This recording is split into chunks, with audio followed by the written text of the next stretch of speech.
let me till then start with my introduction. We are basically here to discuss on the topic of branding. कि what exactly is brand? Branding क्या होती है?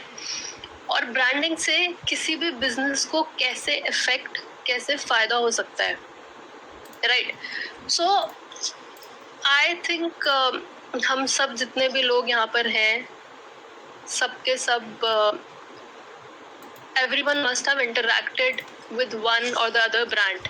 आपके आसपास इधर उधर मार्केट में जब भी आप जाते हैं, हमें बहुत सारे ब्रांड्स दिखते रहते हैं, मिलते रहते हैं. So I would want to interact with everyone. Can you guys name any of a brand which is your favorite, which you think is a good brand, which you think is an established brand and is your personal favorite?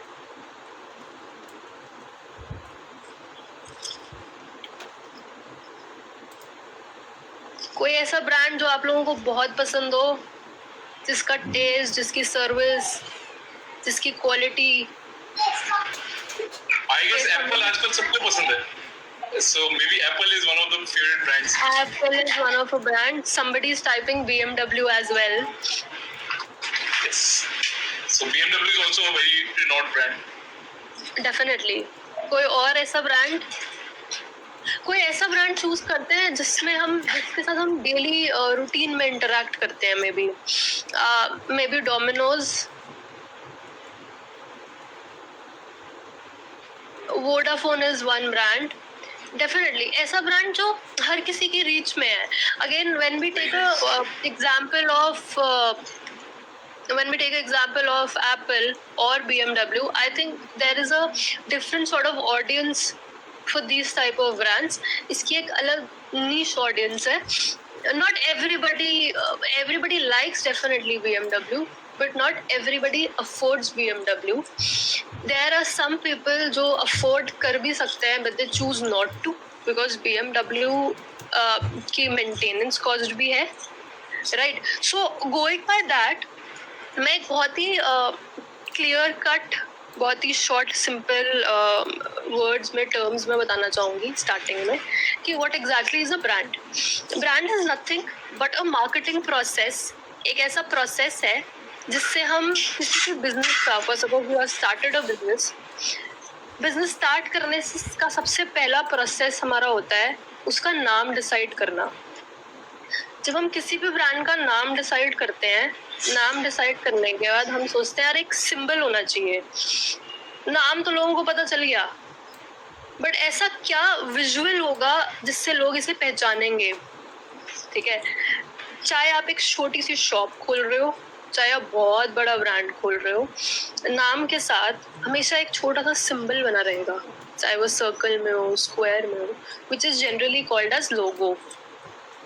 एक नाम, symbol, और उसके बाद उसका एक design कैसा रहता है चीजों का. This is in very brief terms known as branding और अ ब्रांड, राइट? इससे होता क्या है, हम क्यों नाम रखते हैं? मैं ऐसे ही दुकान भी खोल सकती हूँ, उस पर कुछ भी बेचना स्टार्ट कर सकती हूँ.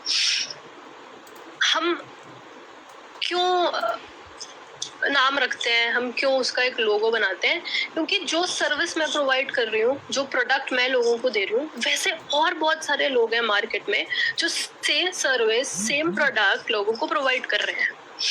सो to stand myself out in the market, अपने आप को बाकी लोगों से डिफ्रेंशिएट करना. अगर मैं एक टी शर्ट बेचना स्टार्ट कर रही हूँ तो एडिडास भी टी शर्ट बेच रहा है, नाइकी भी टी शर्ट बेच रहा है, ज़ारा भी बेच रहा है. ऐसे बहुत सारे ब्रांड्स हैं. ये थोड़े अपर लेवल के ब्रांड्स हो गए, थोड़े और भी ब्रांड्स हैं जो टी शर्ट बेच रहे हैं.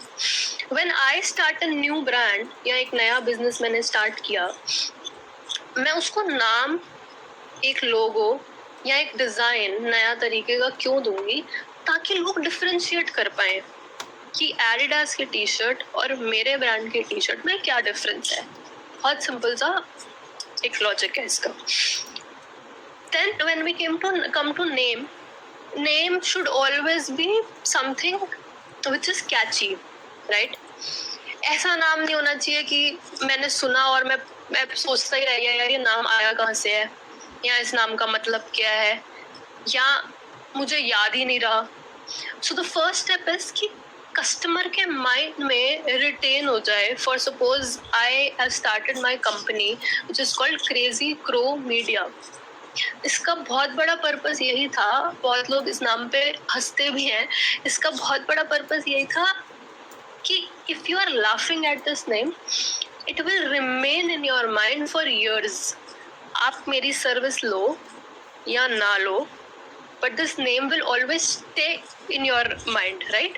That okay, I met someone जिनकी कंपनी का नाम Crow or something that way था. So name should be catchy, quirky होना चाहिए. जितना out of the box नाम रखोगे उतना better है आपके business के लिए. Then a symbol और logo you can say.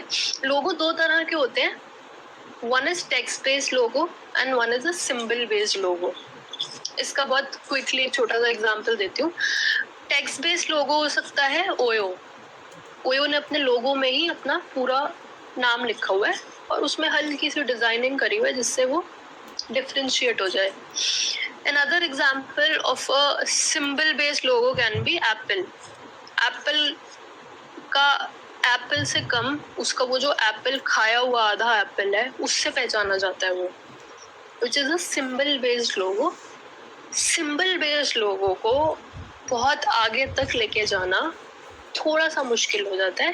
Definitely like Apple आज के टाइम में वो एक सिंबल अपने आप में इतना फेमस हो गया है कि लोग उसकी सेकंड कॉपीज या I see even seen wallets या टी शर्ट्स उसमें एप्पल का सिंबल बना रहता है, which has no sense no logic, but लगा रहे हैं क्योंकि वो एप्पल का साइन है, क्योंकि वो खाए हुए एप्पल की अपने आप में एक वैल्यू बन चुकी है over a period of time. ठीक है. लोगों का एक छोटा सा रीजन ये भी होता है, हम जब ब्रांडिंग की बात करते हैं सिर्फ लोगो बनाना ही काफी नहीं होता. लोगों को बार बार जितनी जगह हम अप्लाई करते हैं, सपोज मैंने अपना एक रेस्टोरेंट का लोगो बनाया, उसके बाद मैंने उसके टी शर्ट्स बना ली वेटर्स की, उसकी वेटर्स के लिए कैप बनाई, उन सब पे मैं अपना लोगो लगाऊंगी, टी शर्ट पे एक लोगो लगाऊंगी, जिससे कि ब्रांड विजिबिलिटी बढ़ती है. जब जब मेरे रेस्टोरेंट के अंदर एक कोई बंदा आएगा वो मेरी टी शर्ट देखेगा, कैप देखेगा, उसको रिकॉल होगा, okay this is this restaurant, अच्छा ये मैकडी का लोगो है, ये मैकडी के वेटर्स हैं. अगर आपने देखा होगा मैकडी है, डोमिनोज है, ये लोग जब डिलीवरी करने भी जाते हैं तो इनके डिलीवरी बॉयज के टी शर्ट पर हर टाइम उनका लोगो रहता है. इसका एक सिंपल सा पर्पस यही है कि आते जाते एक डिलीवरी बॉय एक घर में अगर डोमिनोज का पिज्जा डिलीवर करने जा रहा है तो 1000 लोग उसे देख रहे हैं, thousands of people watching it, thousands of लोगों में से फॉर श्योर 100 के मुंह में तो पानी आ ही जाता है कि अरे यार डोमिनोज का पिज्जा जाना है, मुझे भी ऑर्डर करना है. तो आप उस दिन नहीं, कल नहीं, परसों नहीं तो नेक्स्ट वीक तक तो कर ही दोगे उससे order. In simple terms this is what is branding.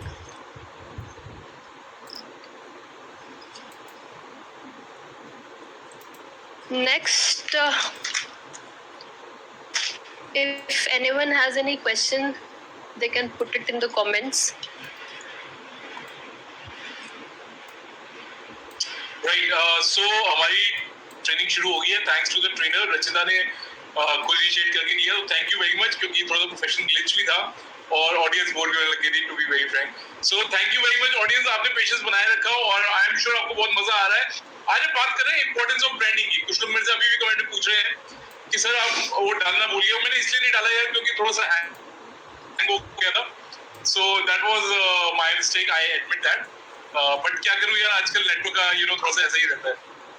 हो सकती है कुछ लोग अपने ब्रांड का मिसयूज भी करते हैं, कुछ लोग भूल भी जाते हैं कि वो ब्रांड को एस्टैब्लिश करना है, और कुछ उसको बचाना भी भूल जाते हैं.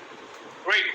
सो रचिता, मैं आपसे पहले ये जानना चाहता हूँ कि अच्छे ब्रांड में, मतलब कि मैं कहूँ कि आज नहीं तो 2 साल बाद 3 साल बाद लोग मेरे ब्रांड को पहचानने लगे, तो उस डेफिनेटली ब्रांड के अंदर क्या क्या खासियत होनी चाहिए कि लोग एक टाइम के बाद पूछने लगे कि भाई साहब वो माल किस बंदे का है. ओके. सो ब्रांड का डेफिनेटली ब्रांड एक दिन में नहीं, एक साल में नहीं, 2 साल में भी कई बार नहीं बनता है, to be honest, right? It takes a lot of effort, lot of things to build a brand. जैसे कि मैंने आपको स्टार्टिंग में बताया, लोगो, नेम, डिजाइन, ये 3 बेसिक चीजें हो गई ब्रांड को बस स्टार्ट करने के लिए. अब जब हम बोलते हैं, फॉर सपोज मैं बोलती हूँ कि मैं ब्रांडिंग करती हूँ लोगों की, तो लोगों को लगता है कि ठीक है, एक लोगो बनाया, एक नाम रखा, एक डिजाइन बनवा लिया और ब्रांडिंग हो गई, which is not true. A brand is more than just a logo, a symbol और design. ब्रांड इज कि आप कस्टमर को कैसा एक्सपीरियंस दे रहे हो, राइट? तो आपने बोला कि यार मेरा ब्रांड कैसे, मैं ब्रांड, लोग कैसे याद रखेंगे मेरे ब्रांड को, उसका एक शॉर्ट सा आंसर जो मेरे पास है वो है कंसिस्टेंसी. आपने जितने भी ब्रांड्स देखे होंगे over a period of time, चाहे वो डोमिनोज है, चाहे वो मैकडी है, या for example take OYO, they have a consistency. They are consistent with their deliverables. वो क्या डिलीवर कर रहे हैं अपने ऑडियंस को, उनका एक कंसिस्टेंट पैटर्न है, ठीक है? आप दिल्ली से उठ के कहीं भी जा रहे हैं, फॉर सपोज आप हैदराबाद जा रहे हैं दिल्ली से उठ के, आपने फ्लाइट बुक करी, आपको पता है कि मुझे 4 दिन 5 दिन पहले होटल बुक कराने की जरूरत नहीं है. It's unknown city for me, मुझे कोई नहीं जानता वहाँ, मुझे 5 दिन पहले होटल बुक कराने की जरूरत नहीं है. मैं वहाँ फ्लाइट से उतर के भी अगर ओयो ऐप खोलूंगा, मेरा होटल बुक हो जाएगा. अब आप ओयो ऐप क्यों खोलेंगे, ओयो पे क्यों जाएंगे? क्योंकि उसने अपने आप को एक एज अ ब्रांड स्टैब्लिश किया है. कैसे? उसके कुछ 5-6 की फैक्टर्स हैं. आपको हमेशा क्लीन एंड हाइजेनिक होटल्स मिलेंगे. आप कहीं रैंडमली जाएंगे अननोन सिटी में, यू डोंट नो क्लीन है, हाइजेनिक है क्या नहीं. क्लीन एंड हाइजेनिक होटल्स मिलेंगे आपको. फ्री वाईफाई दे रहा है ओयो हर टाइम पे. कुछ ऐसे बड़े ब्रांड्स होते हैं, कुछ ऐसे बड़े होटल्स होते हैं जो वाईफाई के लिए चार्ज करते हैं. ओयो आपको हर टाइम पे फ्री वाईफाई दे रहा है, क्लीन वॉशरूम्स दे रहा है, फ्री ब्रेकफास्ट दे रहा है. सो उसके बाद उसका एक बेसिक एक एस्थेटिक्स है कि अच्छा ये रेड कलर का होगा, इस तरह से होगा. एक आपको रूम साइज का भी अंदाजा है हर टाइम पे, अगर आप 1 बार 2 बार पहले भी कभी गए हैं तो. This is what is called as consistency. Not saying कि ब्रांड हर टाइम 100% चीजें दे, 100% क्वालिटी की चीजें दे. आप 80% क्वालिटी भी अगर आप प्रोवाइड कर रहे हो, that should be consistent over a period of time, right? जब वो कंसिस्टेंसी बन जाती है तो क्रेडिबिलिटी बननी शुरू हो जाती है अपने आप ऑटोमेटिकली किसी भी कस्टमर के माइंड में कि ओके, इसकी एक क्रेडिबिलिटी है. इन्होंने अपनी इमेज ऐसे पोर्ट्रे करी थी. अब इमेज कैसे पोर्ट्रे होती है, sorry I am going in to थोड़ा सा detail I think, but image portray होती है थ्रू मार्केटिंग, राइट? ब्रांड एक बार बनता है, एक बार ब्रांड बनने के बाद मैं उसकी मार्केटिंग करूंगी over a period of time. Marketing किस लिए करी जाती है कि एक इमेज पोर्ट्रे कर रही हूँ मैं. इमेज पोर्ट्रे करने का मतलब है कि मैं लोगों को बता रही हूँ कि हमारा क्या यूएसपी है, हम कैसे दूसरों से डिफरेंशिएट कर रहे हैं. या आप अकेले जाकर खुद से अगर होटल बुक कराने की कोशिश करोगे तो क्या क्या दिक्कतें आ सकती हैं आपको, ठीक है? वो सब हम फुलफिल कर रहे हैं. मैंने साल भर लगा के ये मार्केटिंग तो कर दी, बट क्या मैं उसे डिलीवर कर पा रहा हूँ एज अ ब्रांड? मैं उसे डिलीवर कर पा रहा हूँ, बहुत अच्छी बात है. उसके बाद क्या मैं उसे नेक्स्ट 5 साल तक भी सेम क्वालिटी डिलीवर कर पा रहा हूँ? हो सकता है मैंने एक बार तो डिलीवर कर दी वो चीज, बट नेक्स्ट 5 साल में क्या मैं सेम क्वालिटी डिलीवर कर पा रहा हूँ? सो जब हम वो सेम क्वालिटी हर बार डिलीवर करते हैं, कस्टमर पर क्रेडिबिलिटी बननी शुरू हो जाती है कि okay, this is the brand, ये ऐसा बोलते हैं और ऐसा ऐसा करते हैं. व्हेन दैट इज डन, जितनी बार भी आप चाहोगे, जितनी बार भी आपके दिमाग में होटल बुक कराने का आइडिया आएगा, आप ओयो पे ही जाओगे, जिससे ओयो के पास रिपीट कस्टमर्स बन गए. रिपीट कस्टमर्स बन गए, वो रिपीट कस्टमर तो बना ही बना. मेरे से 10 लोग और पूछेंगे, मैं सबको एडवाइस करूंगी कि यार अच्छा होटल बुक कराना है और कहीं मत करना, ओयो से ही कराना. और वो ब्रांड बन गया. There is no other difference. If you take up the history of any brand, they do the same. अगर सो या That's so true. अगर आपकी ब्रांड इमेज है तो लोग आपके पास आते रहेंगे।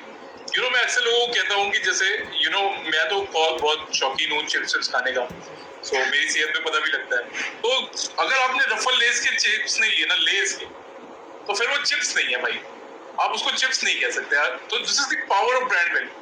मैं जाता हूँ, मैं कई बार 20 रुपए का पैकेट लेता हूँ, उसमें लगभग 100 ग्राम के आसपास हवा होती है और साथ में 10-12 दाने चिप्स के फ्री मिलते हैं उस हवा के साथ में, लेकिन वो 20 रुपए वर्थ है। अगर मेरे को उससे दुगनी क्वांटिटी माइंडेड, अगर उससे दुगनी क्वांटिटी कोई थैली में डाल के देगा ना, तो मैं नहीं लूंगा। मतलब मेरा तो यही मानना है, और आई एम श्योर कि उसको 20 रुपए में कोई नहीं बेच पाएगा, भले क्वांटिटी डबल हो जाए। और दिस इज द पावर। और रचिता हमेशा आपकी हेल्प करती है आपके नॉर्मल बिजनेस को वो ब्रांड बनाने में। रचिता, एक चीज ना मेरे से अभी यहाँ साइड में एक सर है, वो पूछ रहे हैं कि ब्रांडिंग और मार्केटिंग में क्या डिफरेंस होता है? Both are different. सो क्या होता है कि ब्रांडिंग में मैं क्या करती हूँ कि एक ब्रांड की वैल्यू बनाई मैंने, जैसे पहले बताया, लोगो डेवलप करा, नाम बना लिया, एक रेपुटेशन बनाई, मैंने अपना एक यूनिक सेलिंग पॉइंट भी निकाल लिया कि यार मेरा ये बिजनेस है। For suppose for example chocolates का बिजनेस है मेरा। चॉकलेट तो बहुत लोग बेच रहे हैं, डेयरी मिल्क भी बेच रहा है, अब मैं डेयरी मिल्क के टक्कर पे कैसे आऊंगी? ठीक है, सेम तरह की चॉकलेट तो मैं निकालूंगी नहीं, सेम पैकेजिंग भी मैं नहीं निकालूंगी, या तो उससे बहुत अच्छी कोई चीज निकालूंगी, उसके बराबर की भी निकालूंगी अगर मैं, तो I have to be different in market, something that nobody else is doing, right? वो सब मैंने डिसाइड कर दिया, but how I deliver it over a period of time, मैं अपने कस्टमर्स को ऐसा क्या अलग दे रही हूँ टाइम टू टाइम, क्या ऑफर निकाल रही हूँ मैं कस्टमर्स के लिए, ऐसा, दैट इज मार्केटिंग।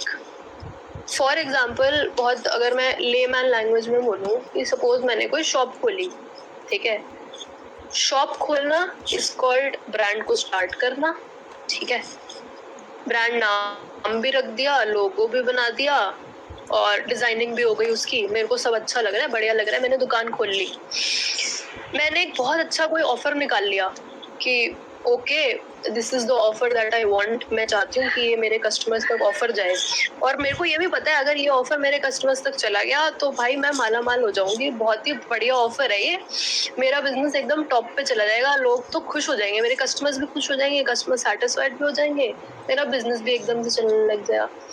बट मैं अपनी दुकान पे बैठी हूँ, ऑफर निकाल लिया, पर मैं किसी को बता ही नहीं पा रही हूँ ऑफर।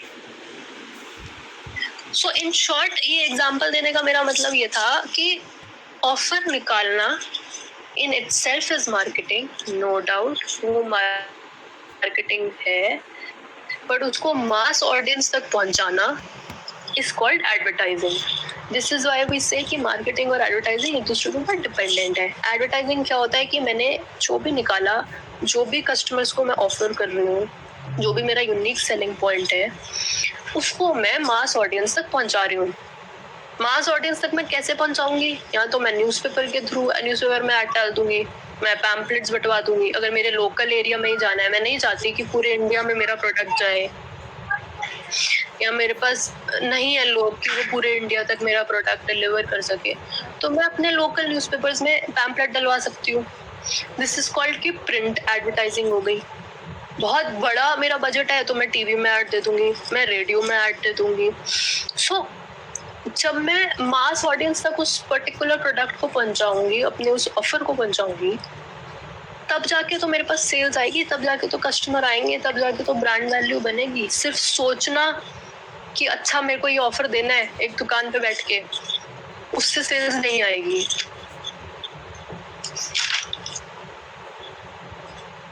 राइट, इनफैक्ट मैं देखता हूँ कि कई सारे तो ऐसे ब्रांड्स हैं जो सिर्फ सेल की वजह से चल रहे हैं, जैसे अमेज़न है, मैं जब खोलता हूँ फिर कुछ ना कुछ सेल पे बिक्री होती है, और अक्सर तो ये होता है कि जब वो सेल होती है तो मैं खरीद भी लेता हूँ, भले मेरे को जरूरत हो ना हो। सो ये भी एक अच्छी मार्केटिंग स्ट्रेटजी है। तो मतलब इनफैक्ट मैं तो बहुत ज्यादा खरीदता हूँ। राइट। सो मेरे पास बहुत सारे क्वेश्चंस आ रहे हैं और मैं लगातार वो क्वेश्चंस लेना भी चाहता हूँ, लेकिन आज क्योंकि हमारा थोड़ा लेट शुरू हुआ था, इसलिए कुछ लोगों को मैं वेलकम करना चाहता हूँ। अक्सर हम स्ट्रीम की स्टार्ट में करते हैं, लेकिन आज कर रहे हैं क्योंकि थोड़ा सा लेट हो गए थे। तो हमारे साथ बहुत सारे लोग जुड़े हुए हैं, अगर आप में से किसी का नाम रह जाए तो दोबारा नाम डाल देना, मैं दोबारा पढ़ दूंगा। हमारे साथ रमेश शर्मा जी जुड़े हुए हैं, आयुष सक्सेना जुड़े हुए हैं, रोजी मल्होत्रा जुड़ी हुई है, पवन कामले जी जुड़ गए हैं, नरेश अरोड़ा जी जुड़ गए हैं, मोनिका चड्ढा जुड़ गई है, नीतू शर्मा जी जुड़ गई है। नीतू शर्मा जी आपकी बहुत तारीफ भी कर रही है। और नमन सेठी हमारे साथ जुड़ गए हैं, वो कह रहे हैं कि बहुत मजा आ रहा है आपकी बातें सुन के। आशीष गुप्ता जी जुड़ गए हैं, उसके अलावा शिवांगी जी जुड़ गई है, अमरीश जी जुड़ गए हैं। बिल्कुल अमरीश जी हमारे बिल्कुल एक रेगुलर व्यूअर है और हमारे बहुत अच्छे मेंबर भी हैं। और शिवांगी चड्ढा जुड़ गई है, नमन सेठी जुड़ चुके हैं, मोनिका चड्ढा जुड़ चुकी हैं, और जी फिल्म से पवन सदेवा जी भी जुड़ गए हैं। सो आप सबका बहुत बहुत स्वागत है। और अगर किसी का नाम रह गया हो तो जरूर स्टार्ट में जुड़ा होगा, इसलिए मैं पीछे तक जा नहीं पाया। राइट, सो प्रगति परिवार की तरफ से ये ट्रेनिंग हम आप तक पहुंचा रहे हैं। और अगर आप भी प्रगति परिवार से जुड़ना चाहते हैं तो नीचे स्क्रीन पे एक नंबर आ रहा होगा प्रगति परिवार का, आप उनसे कांटेक्ट भी कर सकते हैं और आप भी हमारे तरह मेंबर बन सकते हैं और इस तरह की ट्रेनिंग से लगातार फायदा उठा सकते हैं। सो रचिता हमारे साथ जुड़ी हुई है और रचिता से बहुत सारे सवाल पूछने वाले हैं और कमेंट बॉक्स बिल्कुल भर गया है सवालों से और सब जानना चाहते हैं, सब अपने ब्रांड को, अपने बिजनेस को ब्रांड बनाना चाहते हैं। राइट, और रचिता मैं एक बात देखता हूँ, कई बार ऐसा होता है कि हम लोग एक बिजनेस जल्दी जल्दी में शुरू कर लेते हैं और उसके बाद हम उसकी ठीक से ब्रांडिंग नहीं करते।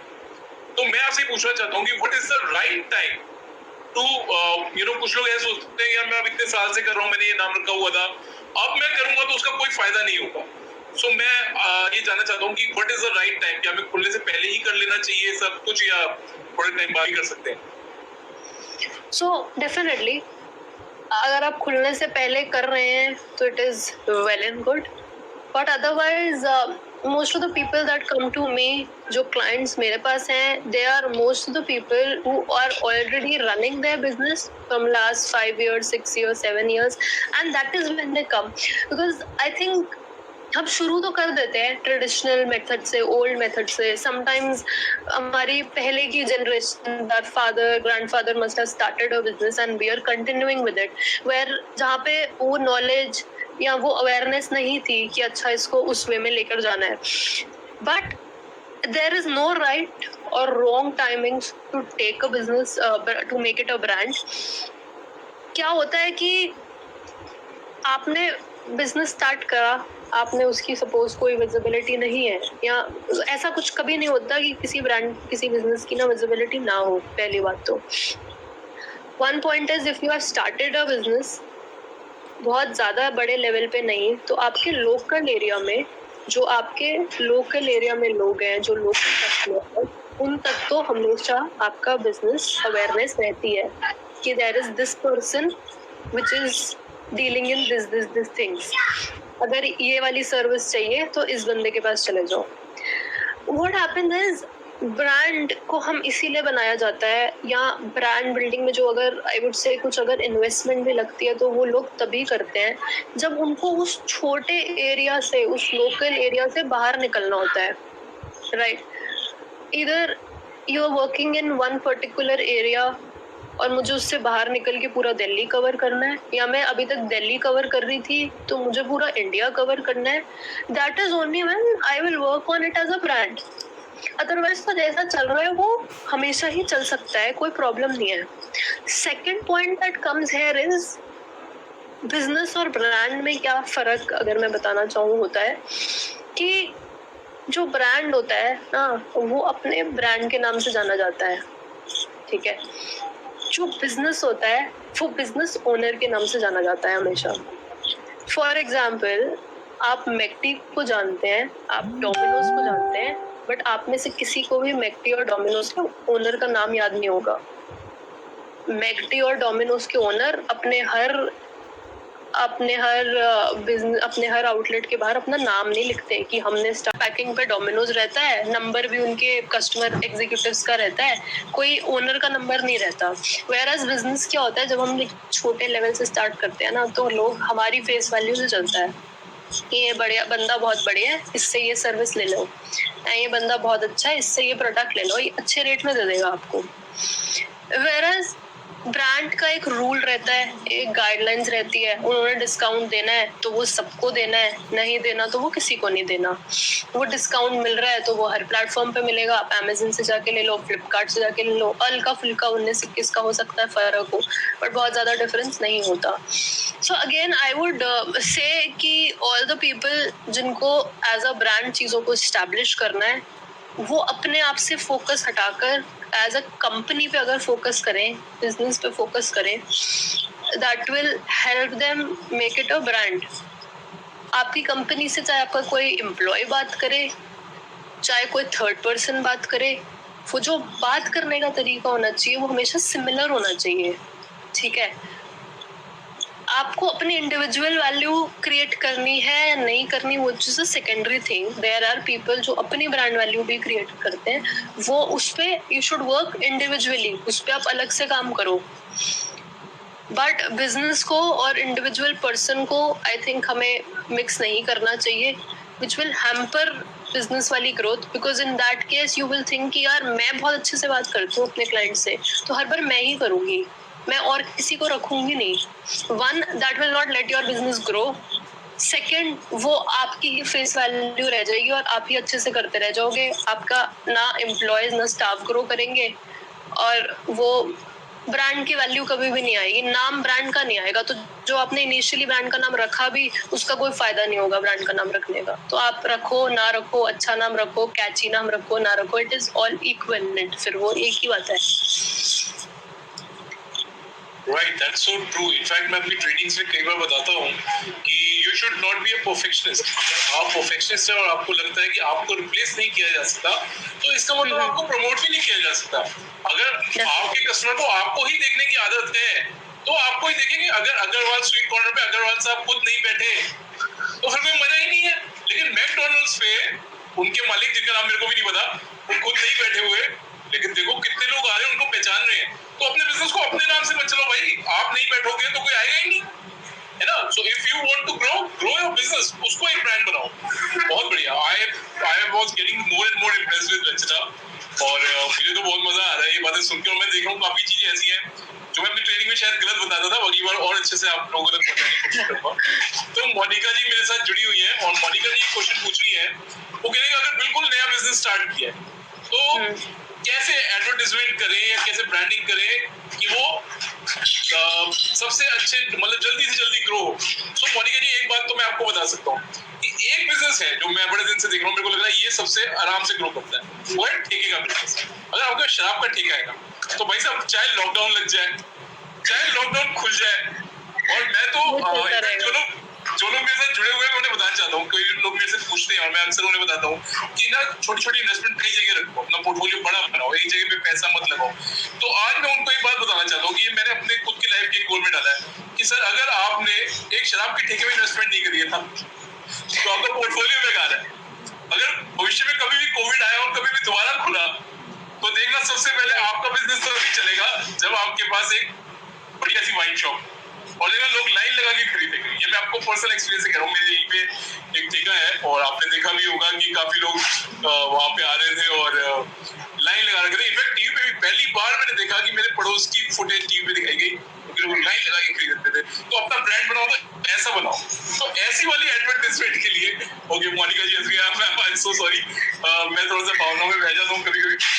ऐसा आप बिल्कुल मत करना, ठीक है. राइट. सो रचिता जी से पूछते हैं, रचिता जी बताओ कि शराब का अगर हमारा व्यापार नहीं है और नॉर्मल व्यापार है, उसकी ब्रांडिंग कैसे की जाए? आफ्टर ऑल उसको तो शराब की ब्रांडिंग को जरूरत ही नहीं है. सो ठीक है, जो मोनिका जी पूछ रही हैं कि कम टाइम में, आई थिंक ये पूछ रही है वो, शॉर्ट टाइम स्पैन में अपने नए बिजनेस को कैसे ग्रो करा जाए. पहली बात ये समझना जरूरी है कि हमारा टारगेट ऑडियंस क्या है. क्या हम बच्चों को केटर कर रहे हैं, क्या हम बूढ़ों को केटर कर रहे हैं, क्या हम यंग लोगों को केटर कर रहे हैं. अब कुछ लोग ऐसे होते हैं, सपोज अमेज़न है, अमेज़न एक ऐसा ब्रांड है जो सबको ही केटर कर रहा है, बच्चों, बूढ़ों, जवान, सबको केटर कर रहा है. Right. So in that also we need to identify probably कि हम ऐसे कौन से ऑडियंस को टारगेट कर रहे हैं, उनका इनकम क्या है. थ्रू इनकम प्रोबेबली हम उनको डिफरेंशिएट कर सकते हैं. सो व्हेन आई से दिस, इसमें ना हमें थोड़ा सा सेग्रीगेट करना पड़ता है अपने सामने वाले कस्टमर को. वन, जो चीज़ हम बेच रहे हैं, whatever we are selling, जो भी हमारा प्रोडक्ट है, वट एवर हमारी सर्विस है, अगर बहुत ही इनिशियल स्टेज है, so I think first step is whatever we are selling, उसका जो भी हम चार्ज कर रहे हैं उससे डबल वर्थ प्रोवाइड कर सकते हैं हम क्या उसकी? इफ दैट इज देयर कि मैं सपोज कोई चीज 50 रुपए चार्ज कर रही हूँ किसी से, 50 रुपए उससे सामने वाला बंदा somebody is spending 50 rupees, am I providing him a worth of 100 rupees? क्या उसे 100 रुपए की खुशी हो रही है स्टार्टिंग में, इनिशियल स्टेज पे? Just look at an example of Jio for once. Jio ने यही करा कि स्टार्टिंग में उसने सारी कॉल्स हर जगह फ्री कर दी. ऑफ कोर्स इंडिया ही न्यू कि अच्छा इंडिया ऐसी कंट्री है जहाँ फ्री चीज दोगे, स्पेशली ऑल्सो द फैक्ट कि इंडिया की पॉपुलेशन कितनी बड़ी है, उसने फ्री करी. आई डोंट थिंक आज के टाइम में इंडिया में ऐसा कोई बंदा है जिसके पास जियो का सिम नहीं है. I myself resisted myself कि बहुत टाइम तक जियो की सिम नहीं लेनी.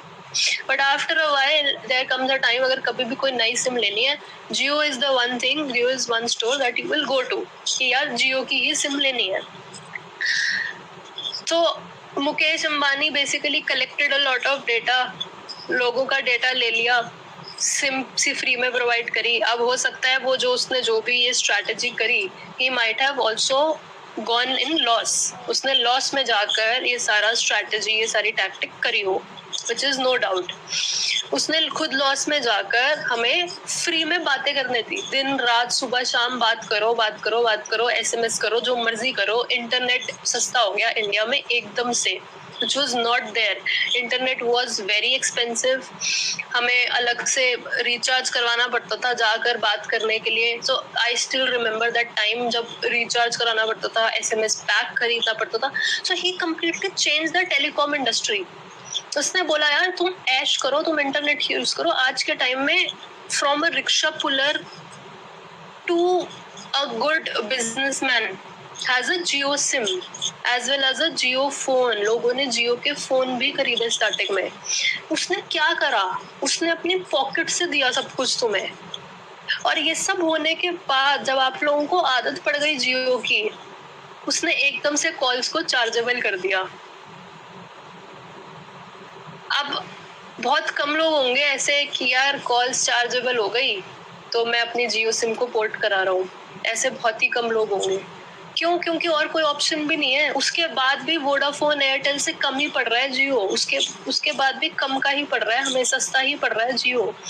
उसने चार्जेबल कर दी तो जियो ने अपनी अलग ही मोनोपोली क्रिएट कर ली पूरी टेलीकॉम इंडस्ट्री में. तो this is what I mean when I से कि उसको 50 रुपए में 100 रुपए की वर्थ प्रोवाइड करो कि यार कोई बंदा स्टार्टिंग में एटलीस्ट साल 2 साल जब तक आपका बिजनेस चल रहा है, जब वो 50 रुपए लेकर आया, आपने बोला ये चीज 50 रुपए की है, तो उसको ऐसा लगे कि यार मुझे बहुत कुछ मिल गया इस 50 रुपए में. क्वालिटी अच्छी है, प्रोडक्ट अच्छा है, या टेस्ट अच्छा है किसी चीज का, सर्विस अच्छी है, इनके सारे एम्प्लॉय स्टाफ बहुत अच्छे से बात करते हैं, सब सही है, और उस 50 रुपए में मुझे 100 रुपए की चीज मिल गई. After that you can gradually increase the prices. Price increase करने के बाद कोई कुछ मार्केटिंग करके उसमें थोड़ा बहुत कम कर सकते हो. उसके बाद अगर आप 100 रुपए भी कर दोगे और कोई मार्केटिंग स्ट्रैटेजी लगाकर उसको 80 का भी बना दोगे तो वो बिकेगा. साल के बाद, 2 साल के बाद वो डेफिनेटली बिकेगा. और डेफिनेटली अनदर पॉइंट इज कि अपनी टारगेट ऑडियंस को समझना कि जो हमारी टारगेट ऑडियंस है, अगर वो एक लोकल एरिया में कोई आपका स्टोर है तो वहाँ समझना कि यहाँ जो लोग आते हैं उनकी कितनी अर्निंग है, what is there income source, वो कितना स्पेंड करेंगे. हो सकता है मैं ऐसी जगह पे बैठी हूँ जहाँ पे अगर मैं ज़ारा भी खोल दूँ, ओरिजिनल ज़ारा स्टोर खोल दूँ, वहाँ पे कोई खरीदे ही ना, उनको उसकी वैल्यू ही समझना है. सो ज़ारा विल प्रोबेबली से कि यार ये क्या हो रहा है, ठीक है मेरे तो बहुत बढ़िया क्वालिटी की शर्ट्स हैं, सब कुछ बहुत बढ़िया है, फिर भी क्यों नहीं बिक रहा. सो जब कोई भी ब्रांड ऐसा कुछ स्टार्ट करता है तो वो लोकेशन, कौन से लोकेशन पे कर रहा है, क्या ऑडियंस आ रही है वहाँ पे जो लोकल लोग घूमने भी आ रहे हैं, एक बंदा वो सब स्टडी करके स्टार्ट करता है. इसका एक और एग्जांपल मैं देना चाहूंगी जो कि एडवर्टाइजमेंट से रिलेटेड है थोड़ा सा. अगर हम दिल्ली में गुड़गांव साइड जाते हैं, cyber city side, which I have my self personally experienced, वहाँ पे जितने भी बिलबोर्ड्स हैं कंटिन्यूअसली गुड़गांव में, अपना साइबर सिटी वाली पूरी साइड पे सारे आईफोन के बिलबोर्ड्स हैं, सारे आईफोन की ऐड कर रहे हैं, आईफोन की ad, that too in a very premium manner. ये ऐड मुझे किसी भी और दिल्ली के एरिया में नहीं मिलता, ईस्ट दिल्ली में नहीं मिलता, रजौरी साइड में नहीं मिलता, लाइक मैं जितना भी और घूमूं और कहीं पे ये बिलबोर्ड्स, ये होर्डिंग्स नहीं दिखते। इसका रीजन एक बहुत बड़ा ये है कि Gurgaon is full of corporates, Gurgaon is full of MNCs, Gurgaon is full of people who are working. और कोई भी एक बंदा जो काम कर रहा है वो मिनिमम अगर 15, 20, 30 हजार भी महीने का कमा रहा है, he can afford a normal iPhone either on EMI और ऑन कैश। तो वो चीज देखकर उस चीज को वहां ऐड चल रही है, क्योंकि उसे पता है मेरा टारगेट ऑडियंस यहाँ से जब हाईवे से जाएगा तो उसको ये चीज दिखेगी, 1 बार 2 बार 4 बार दिखेगी, और तब मेरा कन्वर्जन होगा या मेरे पास सेल्स आएगी। रचना ने कुछ बहुत अच्छी टिप्स शेयर करी है, अगर आपने मिस कर दिया मैं आपके लिए रिपीट कर रहा हूँ। अपने टारगेट ऑडियंस के बारे में आपको जरूर पहले से पता होना चाहिए। मैं कई लोगों से बात करता हूँ तो मैं वो मेरे को बताते हैं जब लोग मार्केटिंग कराने आते हैं ना, तो पहले तो उन्हें ये नहीं पता होता कि उनको मार्केटिंग में चाहिए क्या, उनके टारगेट ऑडियंस क्या। तो पहला रिसर्च आप कीजिए कि आपका प्रोडक्ट कौन खरीद सकता है, वो बच्चों के लिए है या बड़ों के लिए। जैसा कि रचिता ने भी कहा कि अगर बच्चों के लिए है तो उसकी ऐड अलग तरीके से करेंगे, बड़ों के लिए तो अलग तरीके से करेंगे। अगर वो ऑडियंस थोड़ी सी अच्छे स्टैंडर्ड की है और कॉर्पोरेट जॉब की है जो कि थोड़े पैसे कर सकते हैं तो वहां करेंगे जहाँ पे कॉर्पोरेट जॉब्स हैं। और अगर वो ऐसी प्रोडक्ट है जैसे जियो का है, मैंने खुद एक जियो का प्रोडक्ट खरीदा था रचिता के बाद, मैंने निकाला, देखो ये फोन था एंड यू वोंट बिलीव, ये मैंने अपना ब्लैकबेरी था मेरे पास एक, and I love that phone. मैंने उसको रिप्लेस करने के लिए खरीदा था और लेने के बाद मेरे को लगा कि मैं तो ट्रैप में फंस गया हूँ, उन्होंने सही में मेरे को तो एक आइटम दिया है। सो आप ऐसा भी कर सकते हैं, लेकिन आप कहाँ करेंगे ये आपको जरूर पता होना चाहिए। सो रचिता एक डिजिटल मार्केटिंग एक्सपर्ट है and she can obviously help you to create the brand, और वो आपको बहुत अच्छे से बता सकती है कौन सी ऐड कहाँ चलाने से ज्यादा फायदा है। यानी कि अगर आप बच्चों को बेचना चाहते हैं तो फेसबुक पे मत चलाइए ना, 18 साल से नीचे बच्चा तो फेसबुक चला ही नहीं सकता, तो यूट्यूब पे चलाइए एंड समथिंग लाइक दैट। मैं ऐसे ही बता रहा हूँ, फ्री टिप्स है, बाकी ये बात डिटेल में आपको रचिता बताएगी, आपको रचिता से मिलना पड़ेगा। और रचिता का लिंक हमने अपने वीडियो की डिस्क्रिप्शन में आज छोड़ भी दिया है। सो रचिता, मेरे से एक व्यक्ति बड़ा स्पेसिफिक क्वेश्चन पूछ रहे हैं, लेकिन मैं उन्हें पहले कह दूं कि भाई स्पेसिफिक क्वेश्चंस के लिए आप रचिता से डायरेक्ट मिलिए, वो सारी की सारी सर्विस पेड है। लेकिन आप थोड़ा ऊपर से बता दीजिए कि एक नया डिपार्टमेंटल स्टोर जब हम खोलते हैं तो उसकी हमें एडवर्टाइजमेंट कैसे करनी चाहिए। डिपार्टमेंटल स्टोर की एडवर्टाइजमेंट कैसे करनी चाहिए? ओके, तो डिपार्टमेंटल स्टोर का सबसे पहला आई थिंक जो हमारा टारगेट ऑडियंस है वो हमारी लोकल ऑडियंस होती है। जब लोकल एरिया में डिपार्टमेंटल स्टोर ग्रो हो जाता है तो शायद जाकर थोड़ा सा दूर से, थोड़ा आगे के रेडियस से लोग आना शुरू करते हैं। बट मोस्ट ऑफ द जो टारगेट ऑडियंस है वो लोकल होती है। मतलब वो ग्रोसरी है ना, वो अगर मैं वेस्ट दिल्ली में रहती हूँ तो मैं वेस्ट दिल्ली से साउथ दिल्ली तो नहीं जाऊंगी ग्रोसरी खरीदने। मैं max to max 2 kilometre, 4 kilometre, 5 kilometre तक चली जाऊंगी, बिकॉज ग्रोसरी लोग बल्क में खरीदते हैं, इतना सारा सामान लेकर आना इतनी दूर से इज नॉट पॉसिबल। दूसरा, यू वांट समवन जो तुम्हारे थोड़ा सा अपने आसपास का हो, तुम जानते हो कैसा है, क्या है, कैसा ग्रोसरी स्टोर है। रेस्ट ग्रोसरी स्टोर्स में I think what I have seen is there are attractive offers जो आजकल काफी आ रहे हैं, because grocery stores if you take things in bulk, तो वही जो चीजें जो हमें छोटे किराने स्टोर पे, अगर मुझे एक 20 रुपए की मैगी का पैकेट मिलता था, तो वो ग्रोसरी स्टोर में आजकल 19-18 रुपए पे मिल रहा है डिपार्टमेंटल स्टोर में। तो बड़े डिपार्टमेंटल स्टोर हैं, तो they have these attractive offers on each and everything. तो this is one thing that उनके पास एक एज आ जाता है दूसरे अपने बाकी के कॉम्पिटिटर्स से। यहाँ पे आप जितने अच्छे अट्रैक्टिव ऑफर्स दे सकते हो उतना आपके लिए बेनिफिशियल हो जाता है। Right. So I'm sure Neetu जी आपको जवाब मिल गया है, और आप कभी जाके इनसे आर्टू भी कीजिए तो आपके प्रोसेस को और ज्यादा सपोर्ट मिलेगा। ये तो ये एक एडवाइस मैं आपको ऐसी दे रहा हूँ, आजकल ना कोविड का टाइम है, तो अगर आप साथ में डिलीवरी ऑप्शन स्टार्ट करा देंगे ना, तो मेरे को लगता है काफी लोग आपकी तरफ अट्रैक्ट हो जाएंगे। ये मतलब मार्केटिंग का पार्ट नहीं है, ये इकोनॉमिक का पार्ट है, इकोनॉमिक्स का पार्ट है कि आज की जो जरूरत है वो ये है कि भैया घर पे पहुंचा, तो बहुत बढ़िया हो सकता है, मे बी नहीं। सो डिलीवरी आप जरूर ट्राई कीजिएगा और रचिता से जल्दी जल्दी मिलके R2B करके आइए। So Rachita, we are actually running out of time और मेरे स्ट्रीमयार्ड बता भी रहा है कि I have only few minutes left. Rachita, before I wish to know, आप मेरे को बताओ what are the common mistakes जो हम लोग अक्सर कर देते हैं अपना ब्रांड बनाने के हड़बड़ी में। कई बार मैंने तो इनफैक्ट ये भी देखा, कई लोग तो अपना लोगो हर 2-3 महीने में बदल देते हैं, उससे हमारी ब्रांडिंग पे क्या इम्पैक्ट रहता है?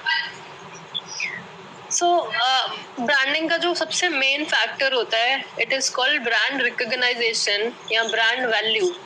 हम ब्रांडिंग करते ही इसीलिए हैं कि लोगों के दिमाग में बात बैठ जाए कि अच्छा ये लोगो है या इनका स्टोर यहाँ पर है। वो कैसे पता चलता है? क्योंकि मैं रोज वहां से निकलती हूँ यार और मेरे को वो बड़ा सा बोर्ड दिखता है, उस पे ये लोगो है, ये कलर कॉम्बिनेशन है, रेड और येलो का कलर कॉम्बिनेशन है, मुझे वो अट्रैक्ट करता है।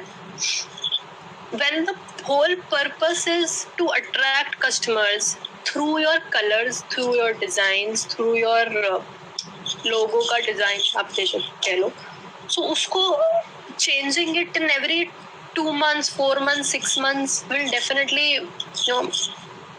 impact your business very negatively। कि भाई लोग पहचान ही नहीं पाएंगे, बोलेंगे कल आप इस नाम से काम कर रहे थे, परसों आप उस नाम से काम कर रहे थे, ना ही आपने अपना business line of business change करा है। अगर सेम लाइन ऑफ बिजनेस में रहते हुए आप हर बार नया नाम रख रहे हो, नया लोगो बना रहे हो, तो लोगों को याद कैसे रह पाएगा कि किस चीज का काम है इनका, ये करते क्या है, इनका यूएसपी क्या है। अगेन वही बात है, ब्रांड जब हम बना रहे हैं ना, उसका सिर्फ पर्पस ये भी अभी नहीं है कि मैं कलर्स के थ्रू याद रखूं। It is an all together different experience कि हम कैसा एक्सपीरियंस दे रहे हैं। मेरे आउटलेट के अंदर कोई अगर आ रहा है, उसे कैसा फील हो रहा है आउटलेट के अंदर आके।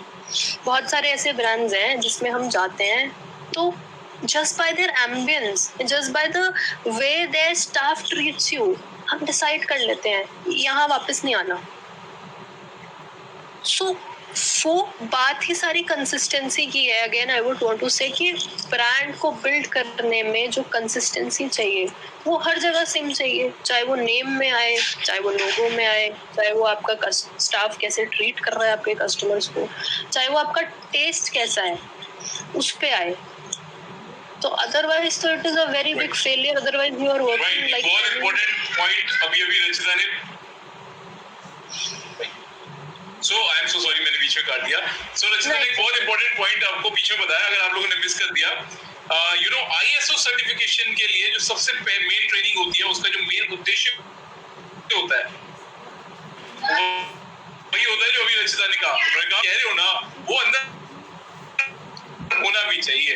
बाहर तो मैं कह रहा हूँ it is most luxurious restaurant in Delhi, और जब मैं अंदर जा रहा हूँ तो वहाँ की सीट्स ही कंफर्टेबल नहीं है, तो नहीं है तो भाई साहब वो ब्रांड नहीं बन पाएगा। तो जो आपने कमिटमेंट की है वो कमिटमेंट पूरी होनी चाहिए।